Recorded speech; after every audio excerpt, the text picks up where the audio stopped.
অনেকগুলো দিন পর থেকে আবার জীবনটা আগের রুটিনে ফিরে এলো। সকাল সকাল ঘুম থেকে উঠে গেছি, একেবারে 6টা বাজতে না বাজতেই। আর ঘুম ভাঙার পর একটু ফ্রেশ হয়েই প্রথমেই চলে এসেছি রান্নাঘরে। আসলে বিয়ের পরে প্রত্যেকটা মেয়েরই রান্নাঘরটাই হলো সব থেকে গুরুত্বপূর্ণ জায়গা বাড়ির মধ্যে। বেশ অনেকগুলো দিন হয়ে গেছে আমি রান্নাঘরে একদমই ঢুকছিলাম না, রান্নার দিদিকেই পুরো দায়িত্ব দিয়ে দিয়েছিলাম, তুমি যা পারো করো। কিন্তু আজকে ভাবলাম এবার থেকে আবার হালটা ধরতে হবে। অনেক জিনিসই আছে নষ্ট হয়ে যাচ্ছে, যেগুলো আমাকে দেখে শুনে শেষ করতে হবে। ফ্রিজে ডিম ছিল, ডিম বের করে নিলাম। আজ থেকে ভাবছি ডিম খাওয়াটা শুরু করব, তবে কুসুমটা বাদ দেবো। সেই দিন সকালবেলা যখন রান্নার দিদিকে বললাম চা করো আর তার সাথে তোমাদের বিস্কিটও আছে নিয়ে নাও, বললো যে কৌটো তো একেবারে ফাঁকা। ভেতরে খুঁজতে বললাম, খুঁজে তো পেলোই না। আসলে যার সংসার সেই সব থেকে ভালো জানে কোথায় কোন জিনিসটা আছে। আমি তো আজকে একবারে খুঁজে পেয়ে গেছি। তাড়াতাড়ি করে এটাকে ঢেলে ফেললাম। রান্নার দিদি তখনও এসে পৌঁছোয়নি, ভাবলাম যে একেবারে সবার চাই করে ফেলি, আমার রাকেশের আর রান্নার দিদির।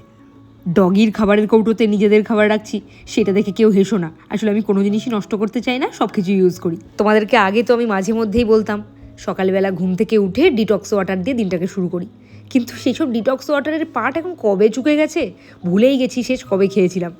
এর আগে গ্যাসের প্রবলেম হচ্ছিল, ভাবলাম যে ওষুধ খেয়ে শরীরটা ঠিক করে নিই, আর ঘুরতে গেলে এমনিই খিদে পায়, তখন গ্যাসের প্রবলেম কোথায় উড়ে যাবে। কিন্তু ফেরার পর যে এই রকম সিচুয়েশন হবে সেটা কে জানতো। আর যে কারণে আমি ডিটক্স ওয়াটার খেতাম, মানে মেটাবলিজম বাড়ানো, সেই সবের এখন দরকার নেই।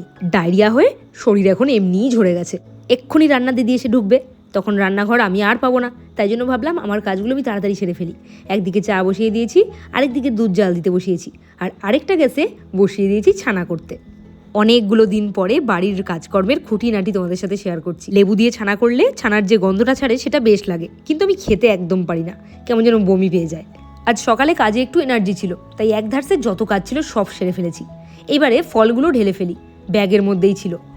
গরমে সবই পচে যাচ্ছে, আমরা নিজেরাই পচে যাচ্ছি, ফলগুলো তুচ্ছ একেবারে। ফলগুলো ঢালাঢালি হওয়ার পর ভাবলাম যে রান্নাটা দিয়ে দিই, আর রান্না দিতে গিয়েই দেখলাম শশা পটল সব যেন এমন পচে গেছে। মাছ কেনার দরকার ছিল শেষ হয়ে গেছে বলে, কিন্তু মাছের দাম শুনে মাথা ঘুরে গেল।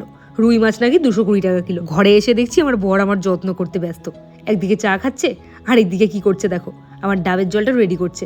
এখন ডাক্তার বলেছে রোজ একটা করে ডাব খেতে, ওই জন্য প্রচুর ডাব নিয়ে এসেছে একসাথে, তার থেকেই একটা এখন ভেঙে দিচ্ছে। এই তাড়াহুড়ো করতে করতেই কখন যে 9:30 বেজে যাবে, তাই জন্য আমি সবাইকে তাড়া দিচ্ছি, একদিকে রান্নার দিদিকে আরেকদিকে রাকেশকে। আর এই দেখো, এই সেই গতকালের ডাল, যেটা এখন শুকোতে বসিয়েছি। আসলে বাসি খাওয়া আমার একদম বারণ, আর দুজন মিলে এই ডালটা শেষ করতে পারবে না, ওই জন্যই এটাকে শুকিয়ে ফেলছি। অন্য গ্যাসে বসে পড়েছে ভাত। আমাদের বাড়িতে রান্না সকাল সকালই হয়, রাকেশ যেহেতু টিফিন নিয়ে যায় ভাত। এইবারে ঘরে বিছানা তুলতে এসে কি দেখলাম দেখো আমার ছেলেটার অবস্থা। গতকাল ওর মিমি মানে ওর মাসি ওকে এই ডক্টর সেটটা দিয়েছে। রাত্রিবেলা অনেক বায়না করেছে, কিন্তু খুলতে দিইনি। সকালবেলা ঘুম ভাঙার সাথে সাথেই এটাকে খুলে ডাক্তারি শুরু করে দিয়েছে। এবারে আবার ওর ইচ্ছে হয়েছে আমি ওর পেশেন্ট, ও হবে ডাক্তার। ভাবো তো, এই এতগুলো দিন পেশেন্ট হয়ে ওই নার্সিংহোমে ভর্তি থাকার পর এবার মিছিমিছি মানে খেলার ছলে নাকি পেশেন্ট হতে হবে। কি আর করব, ছেলের বায়না রাখতে তাই হলাম। এই সকালের দিকটায় আমার বাড়িতে কতটা তাড়া থাকে, কেউ যদি বাড়িতে আসে সেই বুঝতে পারবে। আর তোমরা যারা আমার ভিডিও দেখো তারাও জানো 9:30 মধ্যে বেরোতে হবে, কিন্তু ছেলের আবদার রাখতে কিছুটা টাইম এইভাবে নষ্ট করলাম, কি আর করা যাবে। এবারে ফটাফট বিছানাটা তুলে নেব, না হলে না যখন স্নান করে বেরোবো দেখবো সেই বাসি বিছানা পড়েই আছে, কি আর তুলবে বলো। নার্সিংহোম থেকে ফেরার পর থেকে দেখছি যে শরীরটা না খুব ক্লান্ত হয়ে যাচ্ছে অল্প কাজেই। এই যে সকাল থেকে কাজ করছি মনে হচ্ছে যেন শুয়ে পড়ি। এর কয়েকদিন আগে তো আরও খারাপ অবস্থা হচ্ছিল, যেন মনে হচ্ছিল মাথা ঘুরে পড়ে যাব। এখন সেটা কমেছে, কিন্তু ওই যে মনে হয় যে একটু কাজ করলেই শুয়ে পড়ি। এই স্নেক প্ল্যান্টটা আমি ঘরেই রাখি। তোমরা অনেকেই বলেছো বেডরুমে এরকম অন্ধকারের মধ্যে স্নেক প্ল্যান্ট রাখো। না না, সেটা রাখি ঠিকই, কিন্তু দিনের একটা টাইমে আমি এটাকে রোদে বার করে দিই। আসলে স্নেক প্ল্যান্ট রাত্রিবেলা অক্সিজেন দেয়, ওই জন্য এটাকে ঘরে রাখা খুব ভালো।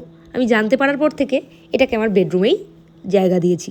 আর এই যে দেখছো থানকুনি গাছটা, এইটা আমার রান্নার দিদি আমাকে এনে দিয়েছে। এটাকে ভাবলাম যে একটু যত্ন করে যদি বড় করতে পারি নিজেরই লাভ।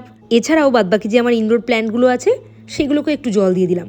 আর এদেরকে তো সাধারণত আমি এখানেই রেখে থাকি, কিন্তু মাঝে মধ্যে এদেরকেও আমি একটু রোদে বার করে দিই। এই সমস্ত কাজ করতে করতে অনেকটাই দেরি হয়ে গেছে, এবারে স্নানে ঢুকতেই হবে। এক্ষুনি বেরোবো। আজকে তাহলে এইখানেই থাক, কালকে আবার একটা নতুন ভ্লগে তোমাদের সাথে দেখা করবো।